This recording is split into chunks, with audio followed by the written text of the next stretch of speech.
When you harness the recurring income machine, that's when business becomes amazing.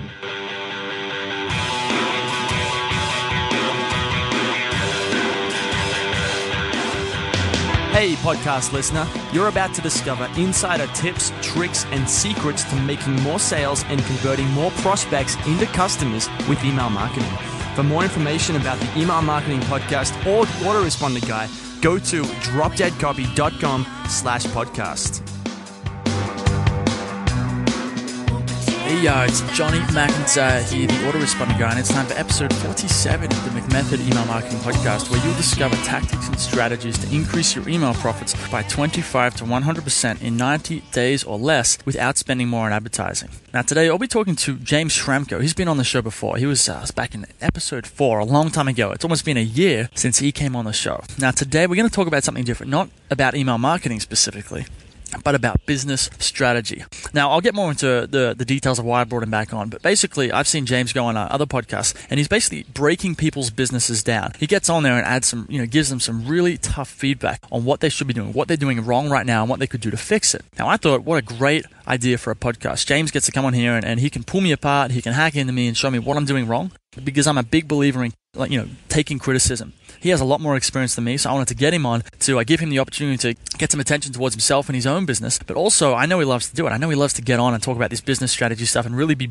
brutally blunt about this kind of feedback. So that's why I've got him on. I wanted to shake things up and find out what he thinks about my business, the McMethod, and see if I can learn some new things. So we talk about things like recurring revenue and why that's one of the best business models you can set up. And like I said, it's not just email marketing. We talk a little bit about that, but it's more just business strategy. This is going to help anyone from, I think, freelancers to all the way through to people who are looking for just business guidance, because you're going to be able to take the advice that James applies to my business, the lessons, and think about it and apply it to your own business. And maybe you'll get some ideas for how you could improve over the next few months or the next year. To get the show notes for this episode of the Email Marketing Podcast, go to themcmethod.com/47.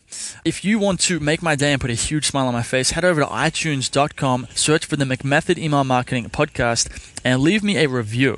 If you drop a link in the review as well, I will mention it on the show. And because, like I said, these reviews really make my day and they help me get the word out about the Email Marketing Podcast. Now, one question before we get into this interview. Here it is. What would your autoresponder sequence be for attracting copywriting clients? How long? How often? What structure? I think it's a great question. There's a lot of copywriters who listen to this show and they want to do sales letters or email autoresponders for their clients. So here's what I would do. You've really got to step back and think about who is your client and why would they join your list in the first place? They're going to be a business owner. Maybe they've tried to write this themselves. Depends what level they're at. Maybe they haven't. Maybe they're just looking for a copywriter. So you got to think about where are they coming from? Are you advertising to them on Facebook? Are you getting them via organic traffic? Are they coming to your site? And why are they on your site? If they're just looking for a copywriter, if that's why they're there, if you're advertising to people who are just searching for copywriters, you might have, say, an autoresponder opt-in that says, a free report tells you, step by step how to hire, or the five things you got to watch out for when you hire a copywriter. Something like that. That's what someone who's looking to hire a copywriter is going to be interested in. Conversely, maybe you have a lot of content on your site about how to write an email autoresponder, or how to write a sales letter, some of the nitty-gritty, the technical side of doing the work. In that case, the people on your site, these potential clients, they're probably going to be the sort of people that are interested, have tried to do it themselves, but are sick of it or too lazy or for whatever reason don't want to do it, and they'd like to hire someone like you. So in that case, you could do the 5 things you got to watch out for when you're hiring copywriters report. You could do something like that, or you could just have an autoresponder on how to do it, kind of like a blueprint. I guess almost like give them a blueprint of how to write an autoresponder, or how to write a sales letter, or how to do whatever your service is. Give them a blueprint and say you can do this yourself, step by step. You can even give it to them for free, right? Because you're not trying to educate them on how to do it. You're just trying to make them go, oh man, that's so much work. Can I just hire you? So you could have a one-page rip sheet with the steps on how to do it. Or you could have this as a crash course where you send an email out once every 3 days or something like that. I'll probably do once every 3 days. These guys are busy. I don't know if daily is the best one. You could try daily, but I would go every 3 days. As for how long, I would go for at least a month. So at least 10 emails, one every 3 days. As for what structure, just go the standard one. I mean, you've been on my list. If you're not on my list, go to themcmethod.com and sign up. Email number 1, as you'll see, asks a few questions and gives them the bribe, if there is a bribe to get them on the list. That's your report, or that's the video, or something like that. And then from then on, it's just adding value, entertaining them, and making a regular offer, saying, here's how to, say, write a sales page, or here's the 3-step framework I use. And then at the bottom, I say, don't want to do this yourself? Hit reply and tell me. And, we'll talk about working together. Something like that. It's really that simple. I think you got to watch out for, don't complicate this too much. All right, it's about getting someone's attention, which you do that with, relevant attention. If they're looking for a copywriter, if they're looking for content and how-to tips, give them what they want. And then you just make offers regularly, where you say, don't want to do this yourself? I can do it for you.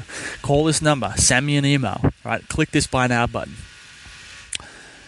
But, and as for how long, I would consider doing some sort of broadcast setup where you're emailing people at least once a week indefinitely, because some people are going to be ready to hire a copywriter straight away. Some people are going to need one every few months. Some people won't need one for 6 months. So if you just stay on the radar, the autoresponder is great for this, or the email marketing is great for this. You can just stay top of mind so that when they're ready to hire you, you'll be the one they think of. Okay, I hope that helps. That's a loose structure. You can probably learn more about this in McMaster's with the McIntyre method and the different courses that are available in there. And that's that. Anyway, let's get into this interview with Mr. James Schramko. It's John McIntyre here, the autoresponder guy. I'm here with James Schramko. Now, James came on the podcast in episode 4 to talk about how he gets 95% repeat customers without affiliates, promotions, JVs. You can find that at dropdeadcopy.com/EP4. But today, I wanted to bring James back, not for email marketing specifically, but because he's recently been causing a bit of a stir and on the internet, going on people's podcasts and really knuckling down onto their specific business and talking about their business model and then breaking it down. He's done this with a few people, and it's fascinating to watch. He did it with Pat Flynn. He's done it with another guy, Damian Thompson from Lynchpin. And it's just like a back and forth banter about, what their business model is now and what James, what he thinks it should be. And it's not just fascinating, it's very, very helpful, because then you start thinking, well, what could I do in my own model? So I thought I'd get James back to talk about this kind of thing in relation to Drop Dead Copy and the McIntyre method and the email marketing podcast and the whole thing. Because I'm kind of in a stage right now where I'm trying to figure some of these things out, and rather than just do it on a quiet phone call, that would be really helpful to kind of record it, turn it into a podcast, and it's going to be helpful for anyone who's, I guess, doing business online. So that's what we're going to try to do anyway. How you going today, James? Yeah, good, thanks, John, and I'm glad you did invite me back. And I always love to have a discussion around business models. It's something that I do pretty much every week with business owners. So it's the thing that I tend to gravitate towards. I guess that's why I couldn't help myself when I was speaking to these guys on my own shows, or on their shows even, is to ask them these questions. And sometimes maybe they haven't even thought of that angle before, and it is enlightening, and hopefully we'll come up with some cool stuff today. Okay, cool. Now, I'm just curious, when you do these podcasts with other people, are you intentionally trying to kind of rile them up a little bit and challenge them, or is it just your natural way of talking? You're just saying, well, what about this and what about that? Well, definitely my default position is I've been called direct before. And in the case of Damien, I really wanted to break through there because he had such fixed positions on stuff. I really felt that it would be helpful for him to bust down some walls. And in the case of Pat and with John Lee Dumas, it really fascinates me. These guys have got a huge following, they've got huge distribution, but they under-monetize themselves like crazy compared to their potential. And it's in both cases because they're inexperienced and they have a fair bit of fear around change, and they're quite slow moving towards the business model that I think they would be crazy not to do.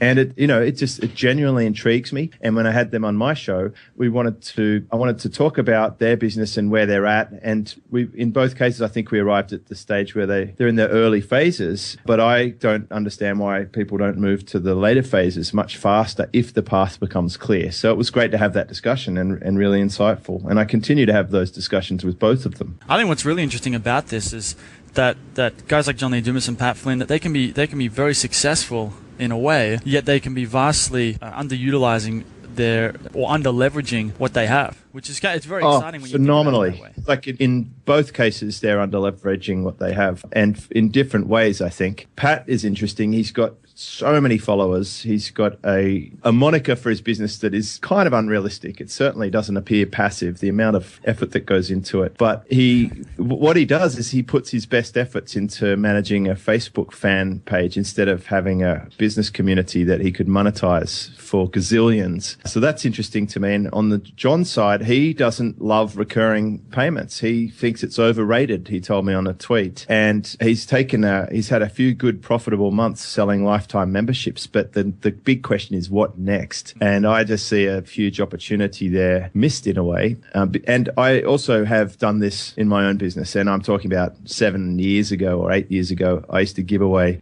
lifetime memberships to a program, and it was totally related to confidence and lack of experience. When you harness the recurring income machine, that's when business becomes amazing. And I really think that, I don't think that it's overrated. I think recurring income is phenomenal, and that's why telcos do it, and credit card companies do it, and there's so many examples of recurring programs. To some extent, even if you own a car, you're on a recurring fuel program in a way. Having this thing that people need all the time is a good position to be in. Absolutely. I like this idea as well, that if you can find these things, like going from, say, lifetime, this lifetime membership thing to recurring, you can find these little points in the business, these tiny little leverage points in the business, which is so small, but just one change can turn the whole thing and just put it on steroids. And that was effectively one of the main changes I made. I used to promote a one-time product as an affiliate, and then I switched to promoting a recurring product. And my income started snowballing because of this one change. It took me from sort of a reasonable income to a dramatically better income. And then when you start looking at how can you apply this to services, that's when it gets really cool. One of the changes I made was to only offer recurring subscription for services, for packaged services, rather than a one-time service for my main service, and it very quickly built up into a $500,000 or $600,000 a year revenue, just because the automatic product was actually recurring subscription, and that was the main way that it was sold. So you can come to the market and change the game to some extent, and I saw Vodafone do this in Australia in the early 90s when telephones were not sold on contract, and they came to the market with contracts, and they had people sign up and go on contract to basically commit themselves for a long time on a recurring program. Okay. Cool. One thing I'm going to be wondering as we continue to talk about this is there a right time to do it? Like, do you need to have a substantial user base or audience before you do it, or could you just start out from the outset with a recurring revenue model? You could start out from the outset. There are some people who say, build up an audience, build up distribution, and then monetize it. And that's okay. And it's great. Works for Amazon, works for Facebook, works for Twitter, works for John Lee Dumas to some extent. Getting that distribution. But here's the thing. If you've got distribution, you'll be able to monetize it at some point, probably regardless. And you can monetize it to a great extent all at once. However, if you can set up a nice recurring program in the beginning, you can start getting the money from the beginning, and you can grow it and snowball it without having to go through that phase. And some of the big questions you want to ask yourself is, are you selling a one-time product because you lack the confidence to ask someone to commit to a recurring program? That's like a confidence question. Are you selling a one-time product because you haven't really taken the time to understand your customer and find out what else they need, and then get yourself in a position where you could be the one to offer that? Okay, cool. So how about we get into it?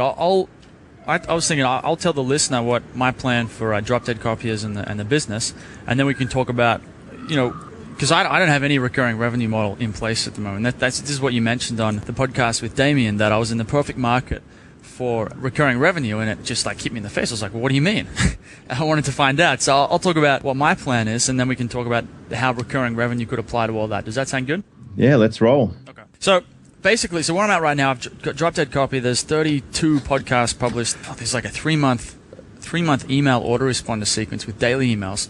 And all that's working really, really well. The traffic's kind of okay. And what's been happening is I was doing client work up until about March this year. Then I created the McMethod, which is a product which I charge $200 and $300, depending on what level someone does, to teach them how to write autoresponders. So when I created that, then I kind of tapered back the client work because I didn't want to do it. And I was just doing one-off things at a fairly low price at that point because I didn't have as much confidence as I do now. So there was the McMethod, and then client work tapered back, and then I went to work in another business with someone I met in Chiang Mai. Now we've ended that project, and now I've decided to return all my focus back to Drop Dead Copy because I've started to kind of dream a little bit and think, what if I was to really apply myself, what could I turn it into? And I think there's a huge amount of potential, but I have to really knuckle down on it. So what I've been doing is I've been turning down clients for about 6 months. I usually tell them I'm booked out because that's basically the truth, because I've been working on other stuff. And I might get anywhere from 2 to 5 people a week, sometimes 10, asking if they can hire me. And I've been turning them down, just saying, go join the waiting list. I don't know when I'm doing client work ever, again, if I'll ever do it. But the problem is, over the last kind of month or two, especially since Bangkok, when we had that conference in the DC conference, people have been saying you should read Built to Sell. You should start doing these services. I've been like, well, I don't want to do phone calls. It's a pain in the ass. I'm going to then have to communicate with clients via email and all this, just basically making excuses and being a bitch about it. So I finally decided to kind of give it a shot and launch an agency model. I don't really know what prices to do or how to do the recurring thing. I was just going to try and sell an autoresponder for, say, 10K and charge someone, 30 emails for 10 grand. And then what I've actually done this week is I've sent out a few emails for an offer where they get 3 grand for 10 emails per month, 37.50 for 15, or 6K for 30 emails a month. And the idea was that they would just, pay for the emails, I deliver them, and that'd be it. So I've just sent that out this week and just watching the response now. The idea is no custom jobs, so I don't have to, get heavily involved in talking to the client. And the emails in the McIntyre method style, so clients pay for the brand, so to speak, basically to eliminate competition, all that sort of stuff. And we just have a set framework or flow that we use for every single sequence. So we just execute it, and it gets real easy. So that's the plan right now. And I've only really it just started ticking over in the last few weeks. So I'm still testing the waters and trying to figure out what model, what offer, what people are really wanting. So what do you think about that? Well, how are they voting with what they really want with the order button? Well, no one signed up for this offer this week that I've put out so far. It's been out since Monday. But then I'm not sure if that's, is the list too small, or is the price is too high or too small, or... It might come down to who is your actual customer for that and what sort of problems are they having, because you're trying to create a solution. Now, let's just back up a bit. One thing is with Built to Sell, one of the main elements to that is that the thing will have to work without you for it to be saleable. So have you got anyone else in your team at this point? Right. So that's going to be a major thing, because that's going to determine the type of business model that works for you. So, for example, if we look at my SEO business, I don't want to be writing articles or posting them out there onto blogs. So I have a team that does that, and that allows me to sell packaged services that does not require me. Do you plan on bringing in a protege or having some people who are able to create autoresponders using your formula and doing some diagnosis of the customer's scenario? Well, that was the idea. So if someone signs up, I'm going to go and hire someone and then get them to write it. So actually, it was about 2 weeks ago, I posted a blog post just saying I'm hiring, and people would sign up with their email, and then I asked them all to write an email to me in the style I do for Drop Dead Copy on why I should hire them. So I've got I'd say at least 25 applications from some really, really high quality people. It's the first time I've really been exposed to it. People are trying to win me over and send me tips and really try and get me to accept them, to work with them. So I've got all these people who want to work for me now. Now it's about finding the right model so I can give them more work. Beautiful. Okay, so that opens up options. If you have a team, then that means that you could actually tap into both types of typical economies. There's the work for the hour type economy. You could literally sell hourly time as a package. That's one of the things we sell at our website company. We sell hourly packs. So, for example, you could sell a package that is a certain number of autoresponders or a certain amount of time that people could spend going over or reviewing or rectifying current autoresponder services. Okay. You could put that on a recurring plan. That is, and then you always look to other examples for validation of this model. So that if in the IT industry, there's like maintenance packages where people will spend a certain amount of hours updating or cleaning or servicing the servers and making sure the technology works. So in your case, you could have like autoresponder rescue pack. It's like 5 hours. We'll diagnose your existing autoresponders. We'll create a recommendations report on what we think needs changing. And then subject to your approval, then we'll implement the changes till the end of the 5 hours. And on the checkout page, you can actually have the ability for them to select multiple 5-hour packs. Say be 2 or 3 or 5 5-hour packs, because you might in the report say that we recommend all of these changes and we'll complete as many as we can in the remainder of the 5 hours. However, we recommend you purchase another 10 hours for us to complete everything there. So basically you're doing a paid gap analysis and then getting paid to implement. So that works really, really well. And it's a totally valid model. And initially you might do it and document all of the steps you're doing in a standard operating procedure and then have your proteges step in and start doing this for you. Okay, the other thing you can do is sell by the result. So you could say, we will, buy this package and we'll give you X number of emails, which is where you've arrived at the moment. But I'm just wondering if quantity of emails is relevant or not, or if there's some other measure of success that a customer would value more highly. Maybe it is that you could result in them building their list faster, or perhaps you could increase the open and click-through rates on their current list. There's all these sort of offers that might be more interesting to a customer. Yep. Okay. So think about how they would judge your work and what do they find impressive. And yeah, there'll be metrics that are different. And this is the challenge that you may have had with custom work, is that every customer will have a different way to measure your success. Exactly. Yeah. Some of them will be, some of them won't really give you much judgment at all. Others will be whether it impresses their boss. Others will be if it actually sells more stuff. Others will just want to feel that they're not getting ripped off. So people have different success things. Now, you've also got the options to slide between done for you and do it yourselfers. The done for youers are going to want to pay you money and you solve all their problems, and they don't want to be involved in it. They don't dedicate a lot of time and energy to it. So you're working totally on the result there. Then the do-it-yourselfers, probably they would like you to teach them how to do stuff. And this is where you go into a recurring program that may not be fully service-based. It might have an element of information. It could be a masterclass. It could be delivered over 10 weeks. It might be a 10-week masterclass that they pay for over 2 or 3 payments. So now you've created a recurring information product at a higher price point. And it may not involve you delivering anything live. It may involve you having pre-recorded modules that they watch, and then you amazingly have an autoresponder that delivers the modules. And then you can invite question and answers, which might be via it might be via email, it might be email coaching, it might be via a forum, it might be via a Q&A webinar that you hold once a month, for example. Yep.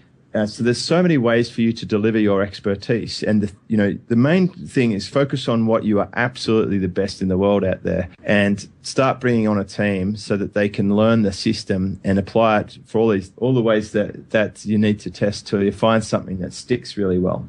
And then have a look at, when you are pricing, have a look at annual programs that people could pay in phases. They could pay annually, they could pay quarterly, or they could pay monthly. So I've been messing around with some of those different payment frequencies, and it's really interesting to discover what happens when you do that. And I'll give you a few tips on that. But one tip is get your first customers, get them grandfathered in or locked in at a lower rate than your eventual customers, so that they feel like every month or every quarter that they're being billed, they feel like they're winning because they took a bet on you early in your life cycle.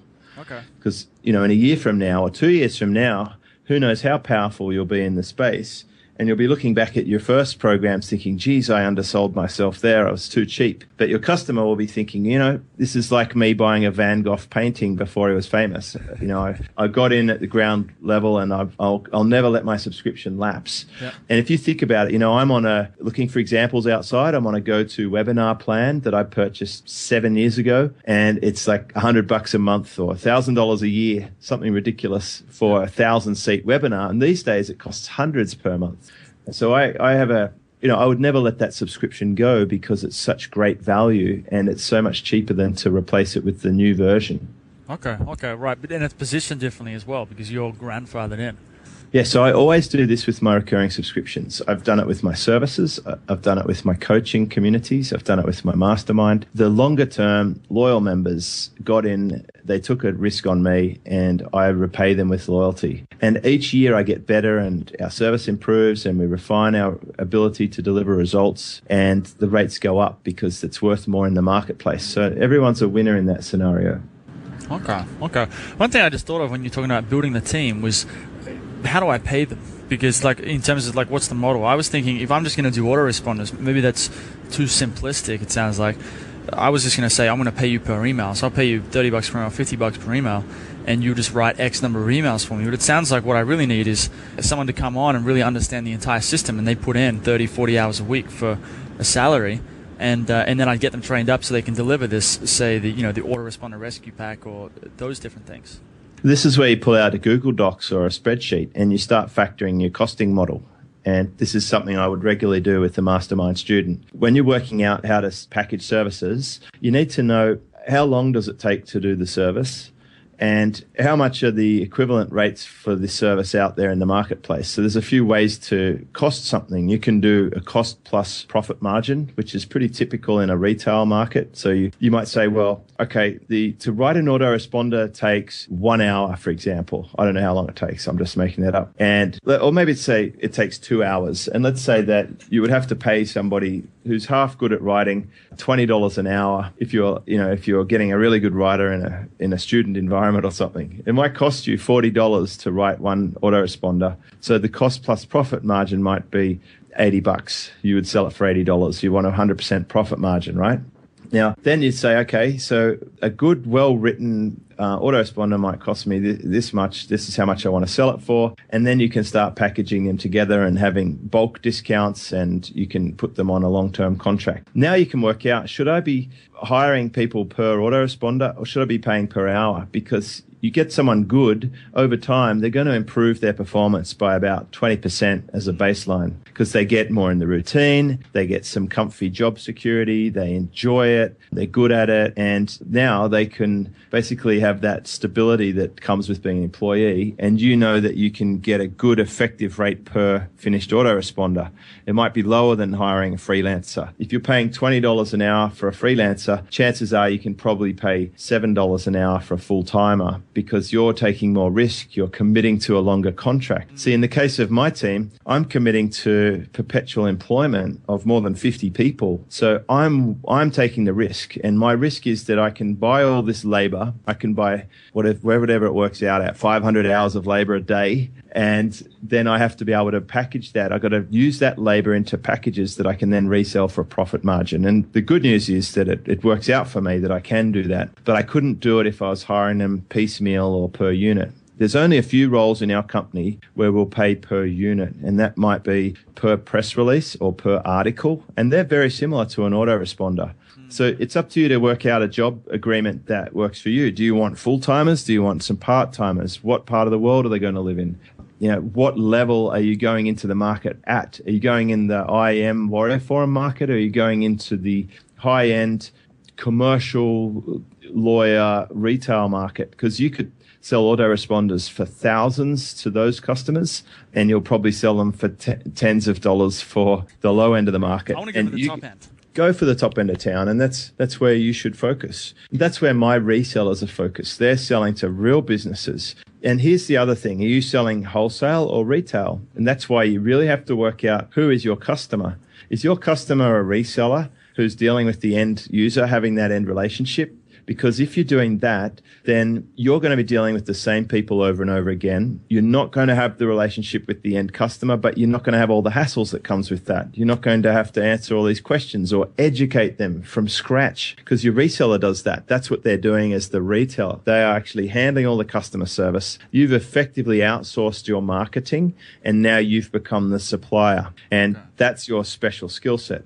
Now, if you want to retail these, just keep in mind that you'll have to consider some things like customer support. At the moment, it's you, and you're going to get bogged down really quickly with crappy stuff like, what do I get? How much is it? Now, every time someone asks you that, make a video or an audio about it and put it on your FAQ page, and build out your library of answers to every possible question that you could ever be asked, which is kind of where we're at now with our SEO stuff. We have FAQ pages, we have glossaries. I've got stacks of videos that answer what is the difference between blah and blah. Anytime you get it. And then you're going to need to scale up support. Now, for support, it's not expensive to do this. You set up a Zendesk or similar. You make sure that it's under your branded name, and then you hire someone to run it, and you quickly train them as much as you can to handle support, because that's what's going to get you busy unexpectedly is support. And a lot of people with my business say, wow, your support team are amazing. And it's no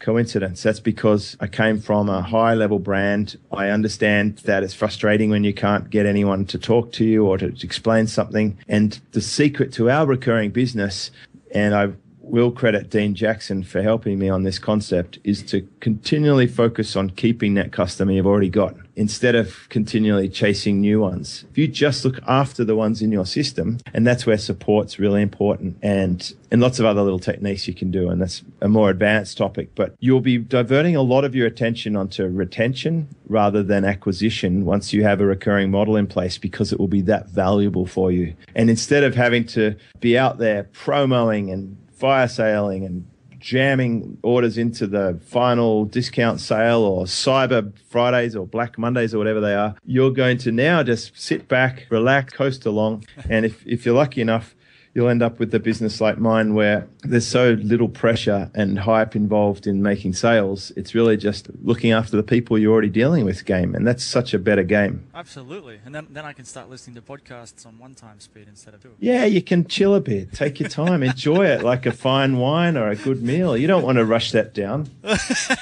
Especially if it's think act. Yeah, listen, Ezra's fast enough on 1 speed. You'll be fine. It's all those vegetables. One thing I'm really interested in is I can see how the model could work. And let's say, once you have something up and running, whether it's a rescue pack or any sort of package like that, once it's running, it seems like it's fairly easy to figure the rest out. You're just ironing out the kinks. But the initial part of, I'm just not sure about that. Am I meant to be, let's say, coming up with, say, 5 or 10 different packages or offers, and then just putting them all on one page or sending them out at different times and just seeing, basically chucking out different types of bait and seeing what people buy? It's not ideal. It's not really the minimum viable product startup thing doing that. It's really should be working more with your customer's problem. Like Gary Halbert was famous for saying, all I want is a starving crowd. What are people starving for? What do they already ask you for? That's a good indicator rather than you having to guess. Okay. But I mean, so once I've done that, once I've gone into my email inbox and I'm looking at people who've emailed me with questions in the past or warm leads or whoever they are, and I've got a list of things, I'm like, well, how about this package? This package looks like it'll solve. Well, hang on a sec. Are you getting people asking you to teach you how to write autoresponders who have bought your product? Or are you getting people to say, hey, can you just do my autoresponders for my business? Or they say, hey, I've got someone in my business. Could you tell me if they're any good or not, or train them? Like, what sort of things are they asking you for? The most common one would be someone who says, they don't seem to know much about it, but they're like, well, I kind of want to set up an autoresponder for my business. When can we talk? So it's a very vague thing. Do they want you to do it, or do they want you to show them how to do it?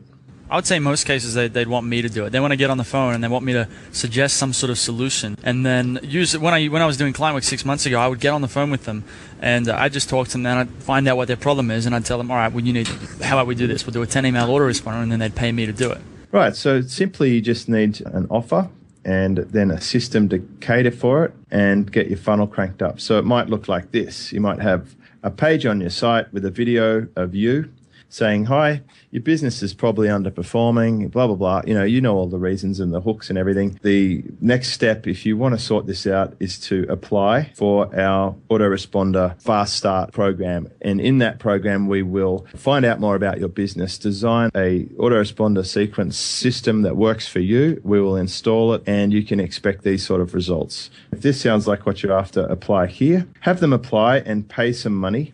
You need a tripwire here to stop yourself wasting time with people who aren't right for the program. The deposit will count towards the service, and as a minimum, like you could do something like a paid report and we do this for our SEO. People pay us to go and look at their site and tell them what's wrong with it and what we would do to fix it. And we include that as a rebate against any service. If they don't buy something, then they got a great value report. Okay, so you could have the first step is you order a autoresponder diagnosis report. That's where you tell us what your business is right now, what, if any, autoresponders you currently have, or how you're communicating them, what system you use, and we'll give you our professional opinion. They fill out this form, they pay the money. So now you have a qualified lead. Then someone in your team who you've hand-trained in the beginning will go through a checklist, and they'll fill out the answers for all of the things that they could then give to you. So now, at the first time you're dealing with anything, you've got a paying customer who's already paid you, and someone in your team has delivered you the things. Okay, this is fantastic. My mind's I've got tons of ideas now.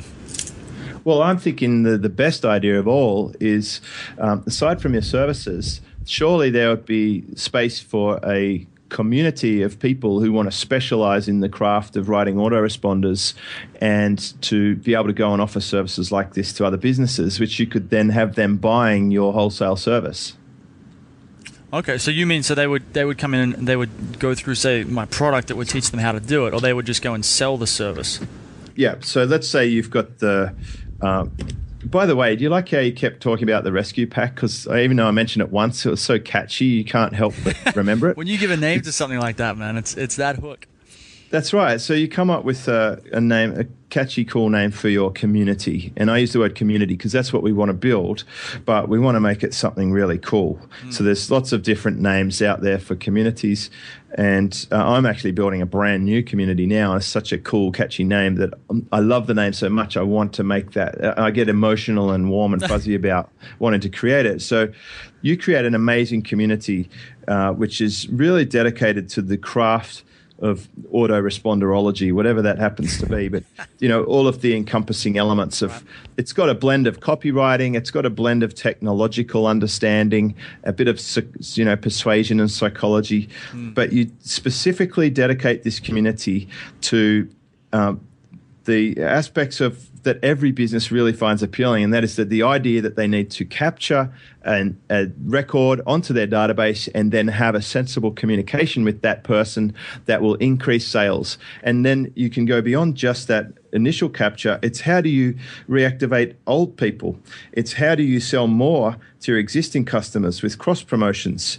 And how do you even get your customers referring and promoting? So you can have these like 7 layers of autoresponder graduations that people could go through, and you could have modules in a community and you could charge them a fee. It might be $39 a month. And it might be join our community day. We will teach you to go beyond the surface, to go past where most people go with deep insights into these 7 different areas. Not only that, we're going to show you how you can turn this into an amazing business for you. Once you know how to do this, you will be the hottest thing going to any business owner, especially if they're not doing a fraction of this, which, pretty much every business falls into that category. And should you want to go out there and hook up customers, and if you find yourself swamped and you can't keep up with it, then you can come and buy rescue pack hours or whatever you want. Like, you can provide them the services then that lets them have it all done for them, because effectively you're their surrogate team. You're the back end because you've gone and figured it out. You've hired, you've trained, you've systemized, you've SOP'd, you've set up the system. They're not going to do that because they're not John McIntyre. They're going to be focused on business development and marketing. So you've got your marketing team in place and you're training them and they're paying you to learn. Yep. Okay. Well, this is a lot like what you do with Fast Web Formula and Silver Circle. We'll fancy that. That my very best customers, they will pay me. And when I say that, I'm being cheeky. They invest in themselves. Let's be clear on that. They invest in themselves to learn from me how to grow their business, and where they need help beyond their potential or capacity, I step in with a service that can provide it, everything through website development, hosting, and search engine optimization. But there are services I don't provide. I don't provide autoresponder or CRM services. But if someone like you did, guess whose customers are also your customers? Why don't you do any autoresponder stuff? That's just not your key area, or? It's not my key area. I think I write a reasonable email, and we spoke about this on my podcast about I have a different approach than a lot of other people. I've really gone into behavior-based triggers and sequences, and I do a lot of fresh content with my Own the Race course. But I can't do everything, and I've tried. I've done a bit of pay-per-click advertising. I've done a little bit of social media stuff. But it takes a lot of energy and effort to grow an entire business around it. We've done well with SEO. We do over $1 million a year in sales revenue for that. Our website development and hosting is my current focus, and we're really kicking some butt there. And we've very quickly busted through the 6-figure mark, and we're on our way to 7. But again, to do every single splinter is, I'm just one guy, and I've still got a very successful mastermind and internet business community to work on, and they're my passion spots, I suppose. They're the ones where I'm really putting a lot of my focus on next year. And there's a lot of gaps for other people. You want to go and be a Facebook agency, you will kill it with my audience. You want to be a pay-per-click expert, you will kill it with my audience. Because I don't do those things, but there's literally hundreds of people. It's like your friend Ben, who's in the podcasting area. You know, he wants to do this sort of thing in that space, and he's going to smash it because it's just getting started. So there's so many opportunities, and that's why I think if you're looking for building a recurring revenue business, then you just think, well, what's your special ability? What are you known for? How can you structure it so that you're not doing every single piece of it? And what are people asking? And I reckon it will come down to a do-it-yourself program that you can get people to pay you recurring for you to teach them the subtleties around it, whether you create a autoresponder training for it or a community. And then there'll be the done-for-you services where you package things up in a way that it might also work for resellers. Okay. One thing I wanted to ask you about before we go is this mastermind thing. So I actually ran a mastermind with a couple of people. We finished 2 weeks ago, and I charged them $1,000, and we jumped on the phone once or twice a week. It ended up being that I would just review their emails, and by the end of it, they were really happy. I'd get on and I'd review one of their emails for half an hour, and then the other one for half an hour, and that'd be that. And what do you think about that? I mean, to me, that's did you enjoy it? Good idea. I enjoyed it, but showing up for the calls annoys me. That's just a personal thing, I think. And what was your effective hourly rate for it compared to the other things you do? Quite high. All right. So, well, what if you had 30 people paying you $2,000 or $3,000? Let's say 30 people paying $3,000 for a 3-month course. Yep. So you'd have $90,000. Is that right? Yeah. I mean, yeah. If $30K a month, it's $1,000 a day, and you just have to speak to them maybe once a week for an hour. Yep. That's an unleveraged way compared to what you could do, but it's still not bad, right? Absolutely. I mean, one thing this would be a whole new conversation, so maybe we have to do this another time, but the mastermind thing, I wouldn't know how to do a mastermind with 30 people. Well, I do. I've set this up for so many people, like dozens of people, everyone from Ezra Firestone through to Jen Sheehan, Victoria Gibson, just so many, and it's always worked well. And it really comes down to if you enjoy it and how profitable it is. And it's something I enjoy. The reason I enjoy it the most is because it really sharpens me up. And another reason I enjoy it is I tend to have my very best customers, so that I get to talk to them every week. It's like paid CRM. They're paying me.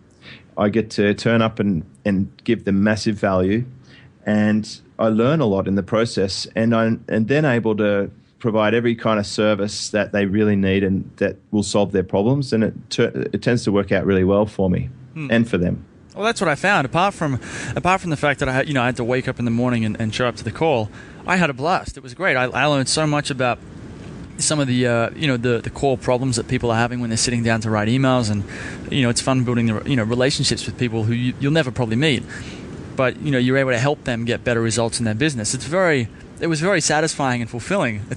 So I think... Well, here's the thing, like in a leverage sense, I did this with Mike Rhodes for PPC, and we called it Superfast PPC. And I did it with another guy called Andy, who was a super affiliate, and we called it Super Affiliate Masterclass. I think we sold 30 or 40 people at $3,000 each. We did 10 weeks. And I recorded the whole thing, and I put it in, and then sold it as an information product for hundreds of dollars. Okay. Well, how do you, when you get on the phone call with them, are you getting on a phone call with 30 people? Yeah, you set up a go-to webinar or go-to meeting, depending how many people, and you have a framework. But in this case, with those courses, we just did a 10-week course. We did PowerPoint presentations, and I wasn't even the subject matter expert. My role was to get bums on seats, make the sales, organize the expert, run the thing, record it, and prosper. And I still have those courses inside Fast Web Formula, which people can now pay a monthly fee to access. So I'm still getting recurring revenue from that work from a few years ago. And you know why I did that in the first place? I did it for one of the reasons you touched on in this call. I did it to see if I could make Silver Circle work without me in case I wanted to sell that at some point. And the proof of concept was successful. Yes, I can.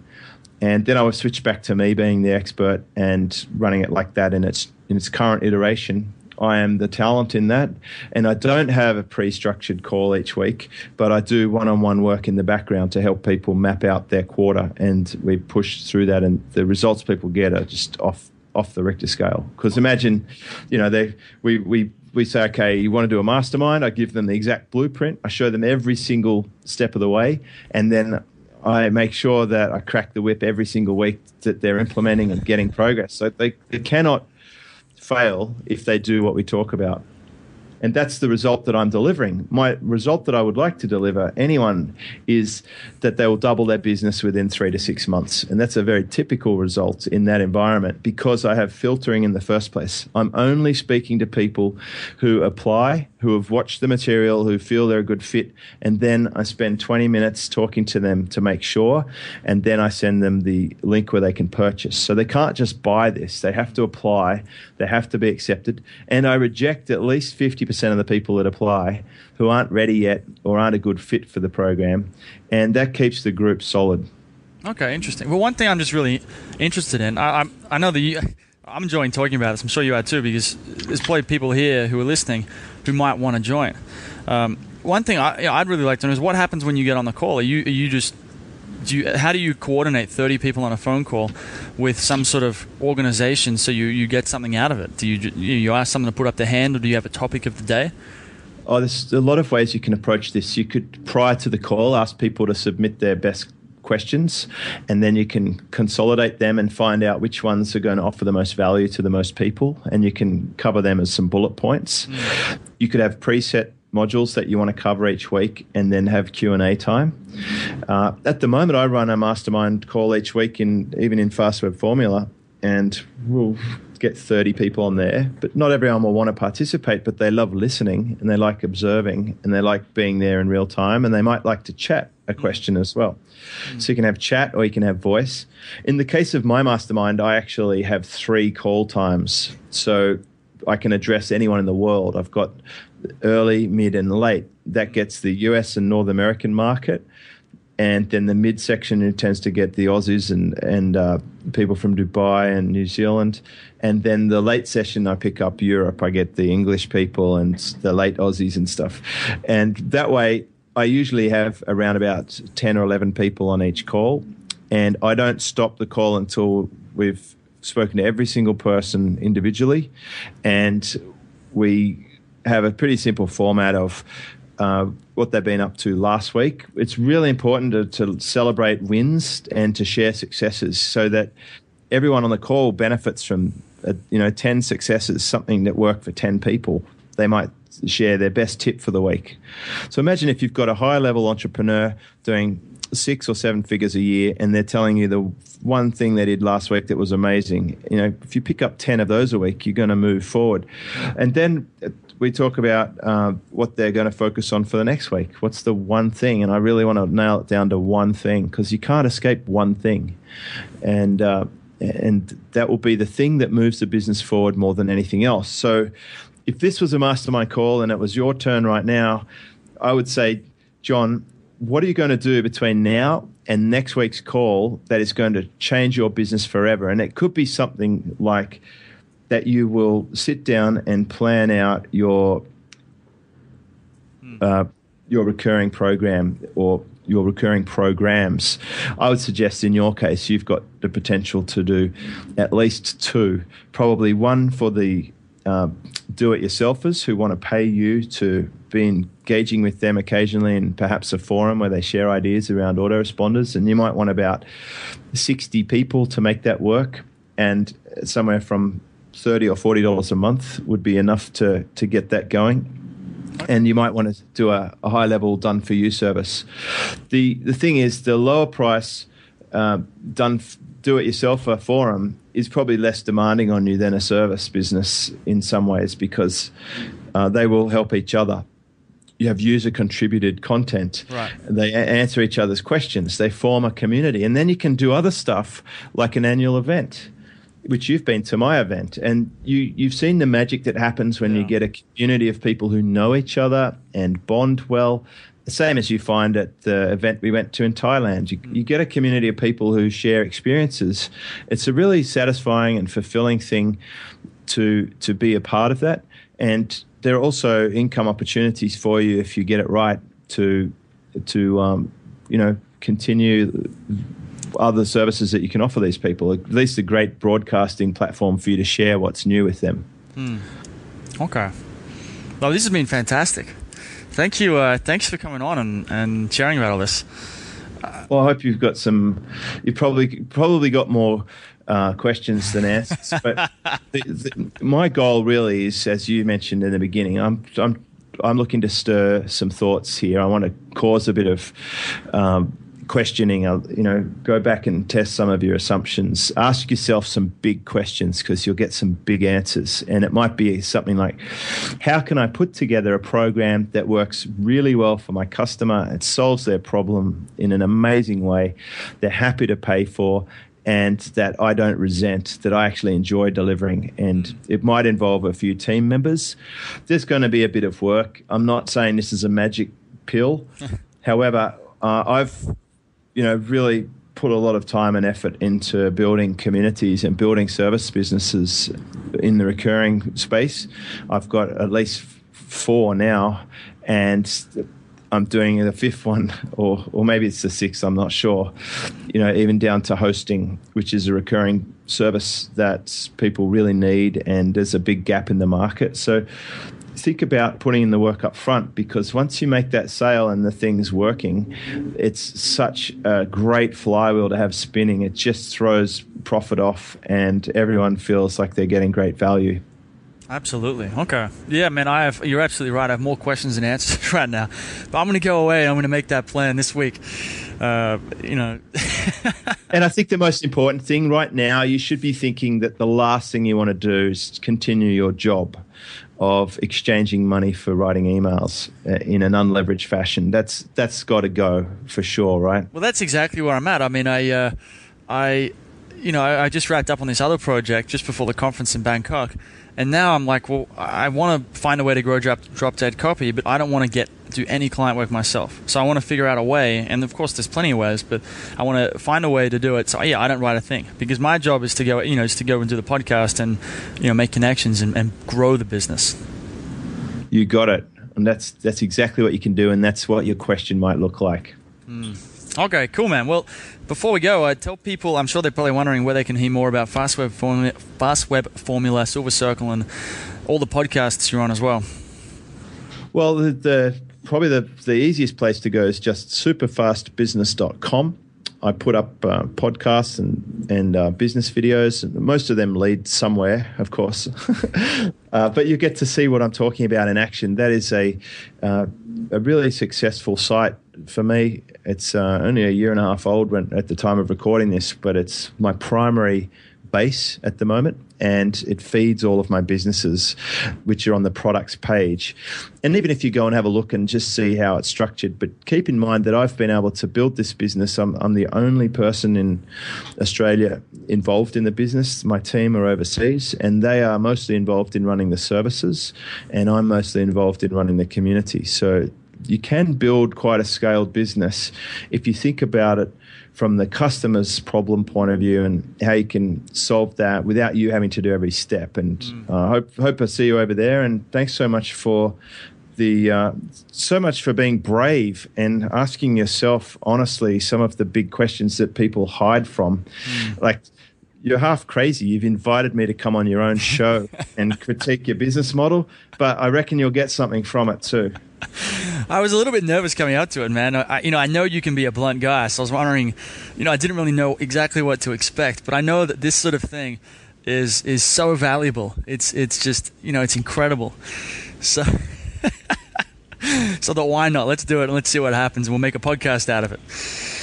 Cool. All right, listener, if you want to go and check out James's videos at Superfast Business, I've been watching them the last week. I was just saying to James that I've been doing it while I've been cooking dinner. It's a great way to make use of that time if you've got no one to talk to. And but it's great content. You got some of the long podcasts where, an interview with a guest and some really short stuff, just short and snappy. So definitely check that out. I'll have links to your Superfast Business in the show notes at dropdeadcopy.com. Thanks for coming on, James. Thanks, John. Hey everybody, thanks for listening. If you want to discover more insider tips, tricks, and secrets about driving sales with email marketing, sign up for daily email tips from the autoresponder guy. Go to dropdeadcopy.com/podcast. Sign up, confirm your email address, and I'll send you daily emails on how to improve your email marketing and make more sales via email. You'll find out why open rates don't matter and the 7-letter word that underlies all effective marketing and much more.